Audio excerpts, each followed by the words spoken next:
It's Monday, June 7th. I'm Aaron Henkin. Coming up, the Maryland Health Department is offering $3 million in grants for community groups to boost local vaccination outreach efforts. Plus, the Women's Housing Coalition works with some of Baltimore's most vulnerable residents, but the group's vaccination rate is better than the city as a whole. We'll hear the secrets of their success. It's the Daily Dose from WYPR, our latest reporting on Maryland's COVID-19 response and the local news of the day, made possible by GBMC Healthcare. Governor Larry Hogan announced today the state health department will make a total of $3 million in grants available to community groups to support local vaccination and outreach efforts.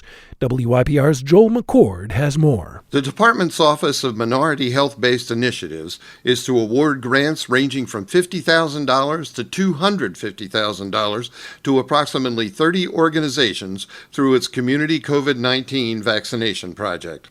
The department is to prioritize applications from groups that focus on targeted zip codes with low vaccination rates in an effort to reach the residents of underserved and hard-to-reach communities. In a press release, Hogan called it part of his No Arm Left Behind initiative to get as many Marylanders as possible vaccinated. The program is similar to one for city organizations that Baltimore Mayor Brandon Scott announced at the end of May. I'm Joel McCord reporting for 88.1 WYPR. Baltimore Mayor Brandon Scott says more than 55% of city adults have received at least one dose of the COVID vaccine. The city will continue to keep its indoor mask mandate in place until at least 65% of adults have received at least one dose or the single-dose vaccine. The health commissioner said if the city continues at its current pace, Baltimore could reach that goal by mid-July. And a team of doctors from Johns Hopkins has announced the creation of a new rapid blood test that can determine within minutes if a person is vaccinated against COVID-19. Researchers say it's for use at home or by businesses and hospitals. WBFF reports the test works similarly to the way diabetics check glucose.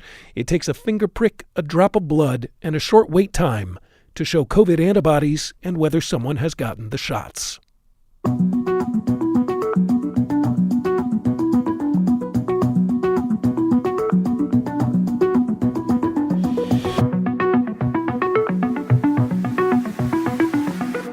Vaccination rates are slowing down across the country and here in Baltimore, while health officials scramble to focus on the barriers keeping people from getting a shot. One Baltimore nonprofit is providing a model for success.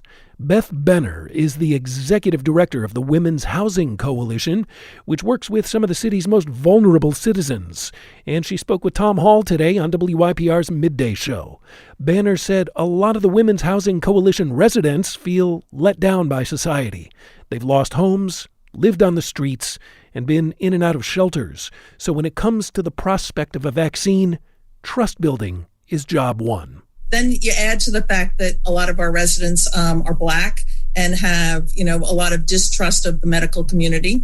There is the challenges of education and misinformation and what they've heard through the community or read on the internet or just heard, from each other. And then you add to that confusion about what this would have to do with their own medical challenges, whether it was drug addiction, whether it was COPD. They all have a lot of fears as they're going through this. So we're trying to treat this as an individualized one-on-one set of discussions. Benner is working with a small population, about 140 people.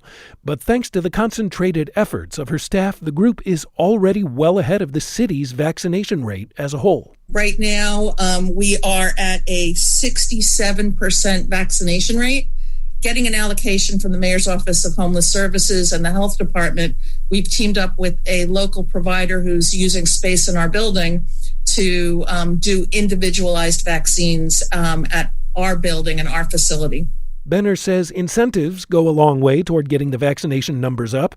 Her organization offers Uber rides to the building and one-on-one staff liaisons to help fill out paperwork with nurses.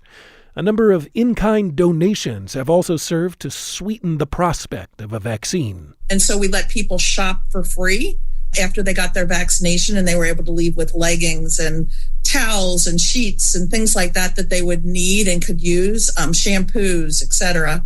And then we'll Uber you home again. We will give you a call the day before. We've been providing them with lots of educational materials that we've created ourselves, even a video where they can see their case manager or me or somebody else they know talk about why getting a vaccine is important. When it comes to advice for other organizations trying to vaccinate vulnerable residents, Benner says it's important to meet people where they are, to really understand what's holding them back from getting the shot, and to give them every opportunity to get past it.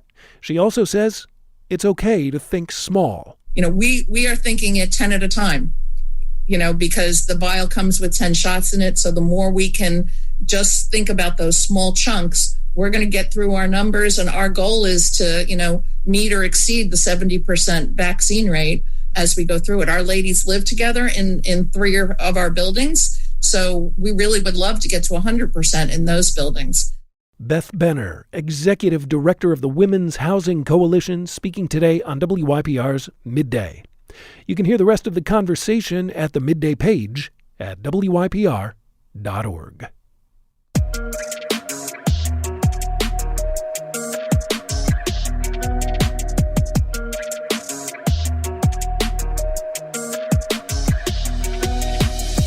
That's going to wrap it up for this episode of The Daily Dose. We'll be here for you again tomorrow. The Daily Dose is brought to you by WYPR, made possible by GBMC Healthcare. Big thanks to the WYPR news team, Rachel Bay, John Lee, Joel McCord, Emily Sullivan, and Sarah Y. Kim. Our digital content director is Jamila Krempel, and our general manager is LaFontaine Oliver. The executive editor of The Daily Dose is Danielle Irby. Stay healthy, stay sane, and stand together. I'm Aaron Hinken. Thanks for listening.